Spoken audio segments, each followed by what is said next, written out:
Earlier this year, the International Aerospace Quality Group, IAQG, released Revision C to AS9100, the Aerospace Quality Management System standard. The revision marks the first major change to the standard since its initial release in 1999. AS9100 is based entirely on ISO 9001-2008, and it additionally tacks onto the aerospace industry requirements. These requirements were placed to ensure safety, reliability, and the quality of aerospace products. Based on the stakeholder input and the IAQG charter, the rewrite team has some key objectives. Incorporate ISO 9001-2008's requirement. Expand the scope from an aerospace standard to an aviation, space, and defense standard. Incorporate new requirements based on stakeholder input. Ensure alignment with IAQG strategies. Clarify existing requirements. AS9100 is based on ISO 9001-2008 and is maintained and administered by the International Aerospace Group, which started its revision in 2005. AS9100C includes definitions for three important new terms: risk, special requirements, and critical items. Other critical changes to the standard involve quality manual relationships, risk management, customer satisfaction, project management, recognition of supplier quality data, and approval status of suppliers. The IAQG has already established a 30-month transition period for AS9100C.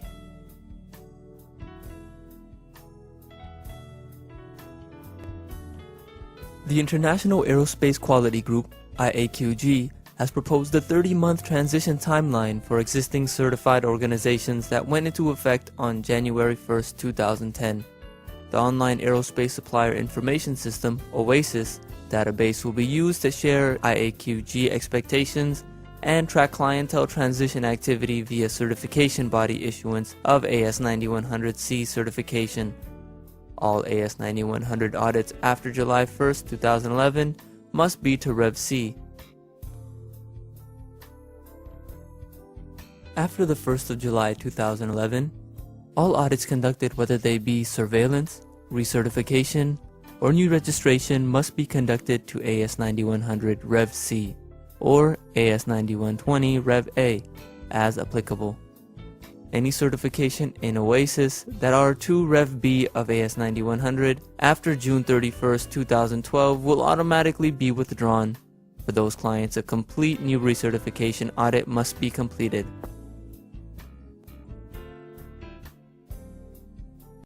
All aerospace certifications will expire, regardless of certification expiry date, if clients have not transitioned to AS9100C or AS9120A by July 1, 2012.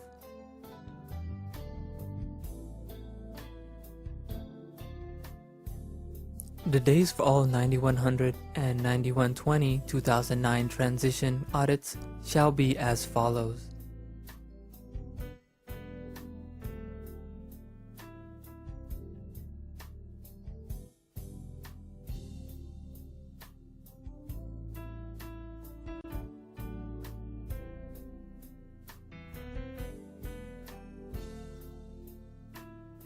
For multiple site organizations, the transition during the existing audit cycle will vary.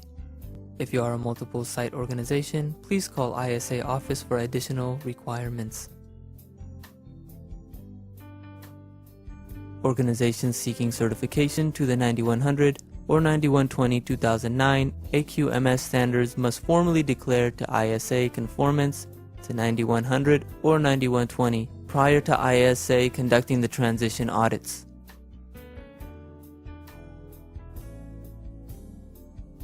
The following section will provide a brief overview on some of the key changes in Revision C of AS9100.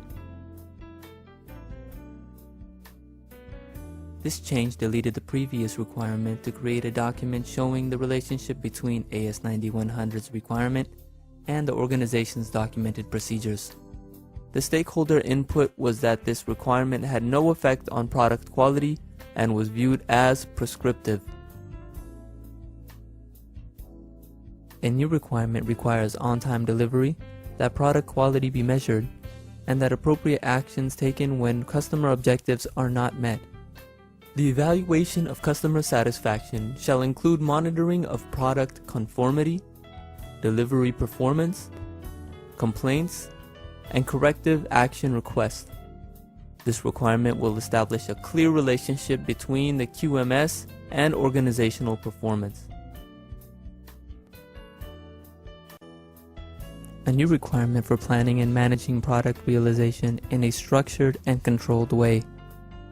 Most aerospace products are complex and involve multi-tier partner and suppliers. Organizations will have a process to manage product realization to ensure quality and that schedules are not compromised.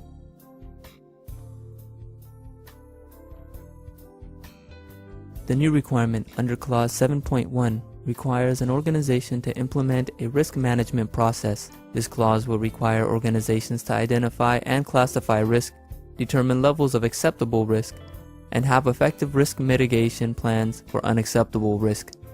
This requirement puts a focus on product risk during product realization.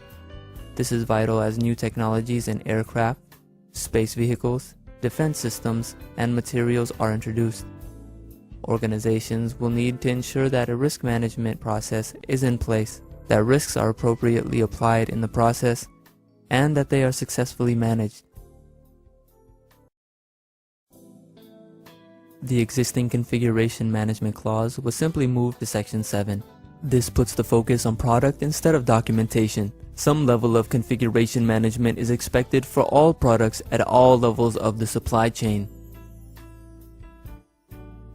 This change is in the form of a guidance note that encourages the use of data from external sources in the supplier selection and evaluation process. The industry trend is to use externally provided supplier performance data.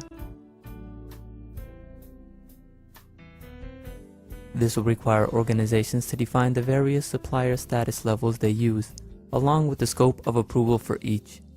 They will also have to define the process for supplier approval status decisions and changes. The requirement stems from an increased emphasis on supply chain management throughout the aerospace industry. Conditions for using a supplier must depend on the approval status, and an organization must be able to demonstrate the logic used in making those decisions. Process, responsibilities, and authorities must be defined. The previous revision requires organizations to periodically validate test reports for raw material. This was often a misunderstood concept, frequently misapplied, viewed as prescriptive, and subject to varying interpretations.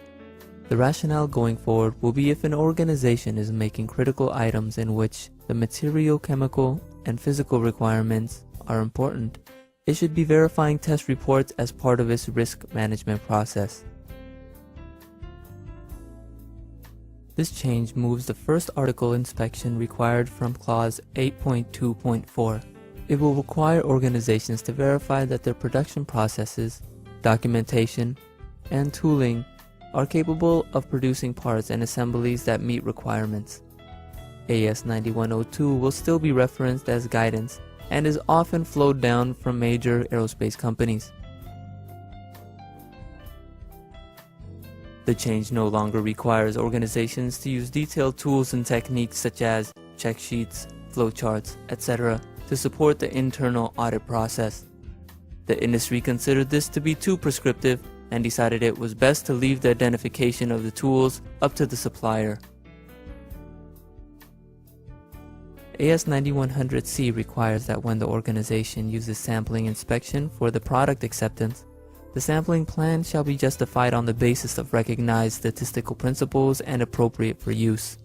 The rationale was that numerous requests were received to improve the sampling clause, and that the way it was previously written confined organizations under other plans that could still be proven statistically valid. The revision to AS9100 brings significant changes, not only to the standard, but also to how audits will be conducted. It will be an audit tool, and auditors will be measuring organizational effectiveness.